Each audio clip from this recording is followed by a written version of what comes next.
कैसे हैं आप लोग। तो इसके पहले नैना मैम ने क्वेश्चन डिस्कशन कराया था, तो आज मैं आप लोगों को CRT 49 का क्वेश्चन नंबर 15 से क्वेश्चन नंबर 25 तक डिस्कशन कराऊंगा, तो बने रहिए। तो चलिए चलते हैं अपने क्वेश्चन नंबर 15 पे। तो देखिए कहा गया है कि question number 15, to coherent sources each emitting light of intensity I naught interference in a medium at a point where phase difference between is 2 pi by 3, the resultant intensity at that point would be। बाबू ये फार्मूले based question है, तो formula होता है resultant intensity का I is equal to 4 I not cos square phi by 2, put the value of phase difference. तो phi क्या है यहाँ पे, फेज डिफरेंस है।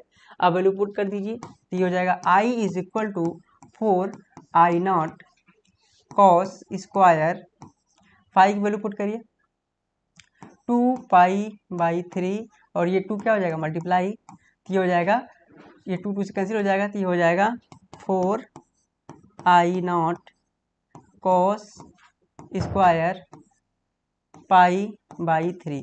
तो कॉस पाई बाई 3 की वैल्यू होती है 1/2, तो कॉस स्क्वायर 5 बाई 3 की वैल्यू कितनी हो जाएगी, 1/2 का स्क्वायर कर दीजिए 1/4, तो ये हो जाएगा 4I नॉट, ये हो जाएगा 1/4, 4 will be cancel to 4, that is equal to I not, यानी I बराबर क्या आ गया हमारा I नॉट। तो बाबू हमारा क्वेश्चन ऑप्शन नंबर फर्स्ट क्या है, सही है।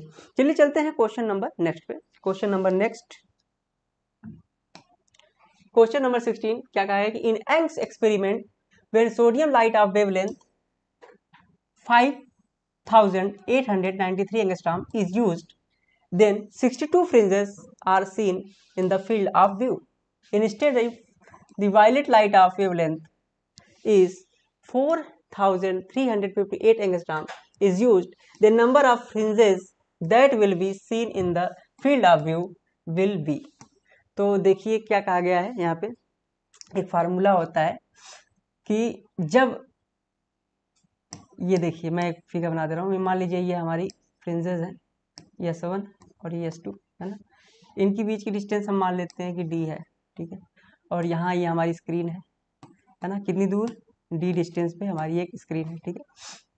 अब मान लेते हैं कि जो फ्रिंजेस हमें मिल रही हैं वो कुछ ऊपर मिलेगी कुछ नीचे मिलेंगी, तो ये जो लेंथ होगी है ना, ये जो फील्ड ऑफ व्यू होगा, मान लेते हैं इसकी जो लेंथ है ये कांस्टेंट है ना, क्योंकि कह रहा है कि सेम उसी फील्ड ऑफ व्यू पे पूछ रहा है कि हमारी नंबर ऑफ फ्रिंजेस कितनी होगी, ठीक है। तो फार्मूला होता है, डायरेक्ट मैं फार्मूला लगा दे रहा हूँ कि N1 beta 1 is equal to N2 beta 2, ठीक है। तो बीटा की वैल्यू कितनी होती है जान लेते, बीटा क्या है यहाँ पे, फ्रिंज विड्थ है, बीटा होता है D लैम्डा बाई D। बोलो इतना समझ में आया, हाँ सर समझ में आ गया। तो यहाँ से रखते हैं N1 बीटा 1, मतलब लैम्डा चेंज हो रहा है तो लैम्डा 1, और D और कैपिटल D और स्मॉल d चेंज नहीं हो रहा है, ठीक है।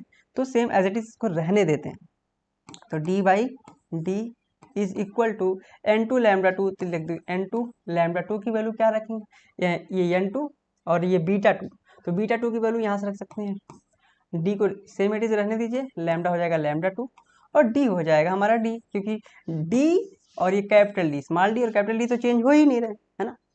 तो बाबू ये कट पिट करके हमारा क्या आ जाएगा, हमारा फार्मूला यहाँ पे बन जाएगा क्या, N1 lambda 1 is equal to N2 lambda 2, value रख दीजिए और आंसर निकाल लीजिए। हमें N1 की वैल्यू दे रखी है, कितना है बाबू 62, कहाँ है, कहाँ, ये नंबर ऑफ फ्रिंज 62 है ना। लैम्डा 1 दे रखा है कितना 5893 एंगस्ट्रॉम, और लैम्डा 2 भी दे रखा है, निकालना हमें N2 की वैल्यू, तो रख दीजिए। चलिए इसको कर लेते हैं,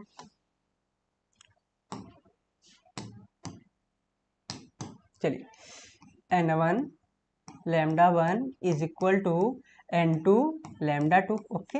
then N2 is equal to N1 lambda 1 upon lambda 2, N1 कितना है 62 है ना, लैम्डा 1 कितना है 5800 देख लेते हैं कितना है, एक बार फिर से कन्फर्म, 5893 है ना, 5893 एंगस्ट्राम है, तो रहने देते हैं क्योंकि नीचे वाली वैल्यू भी वेवलेंथ की एंगस्ट्राम में ही है, ओके। तो चलिए इसको भी रख लेते हैं, ये कितना था बाबू, ये था हमारा 4358 4358 एंगस्ट्रॉम, ठीक है। हम इसे कैंसिल कर देंगे। ये हमारा अप्रॉक्सीमेटली, ध्यान देना अप्रॉक्सीमेटली वैल्यू लिख रहा हूँ इसलिए डायरेक्ट लिख रहा हूँ। कितना आ जाएगा वो? अप्रॉक्सीमेटली हमारा वैल्यू आ जाएगा कितना बोलो? 84। कितना आ जाएगा? 83 पॉइंट समथिंग आएगा, लेकिन हम इसको 84 अप्रॉक्सीमेटली लिख लेते हैं, चलो, है ना।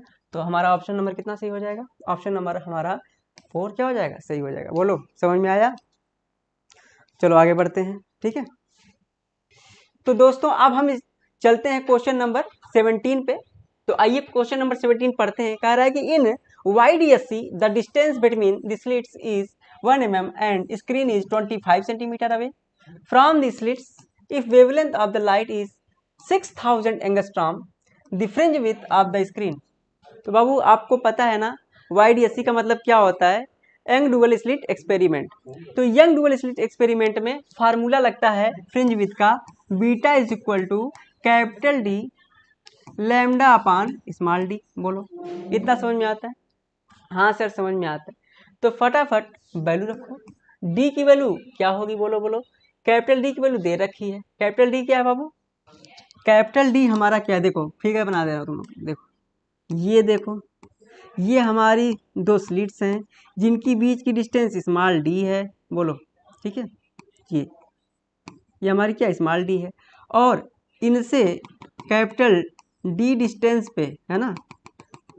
बोलो, इनसे कैपिटल ये डी डिस्टेंस पे हमारी एक स्क्रीन है। क्या है? स्क्रीन है, ठीक है। ये डिस्टेंस जो है डी है। बोलो, इतना समझ में आया? हाँ सर समझ में आ गया। तो पूछ रहा है कि फ्रिंज विथ क्या होगी, है ना। यानी यहाँ पे जो फ्रिंज बनेगी, इस फ्रिंज की विथ मतलब चौड़ाई, फ्रिंज विथ क्या होगी? तो हम फार्मूला लगा देंगे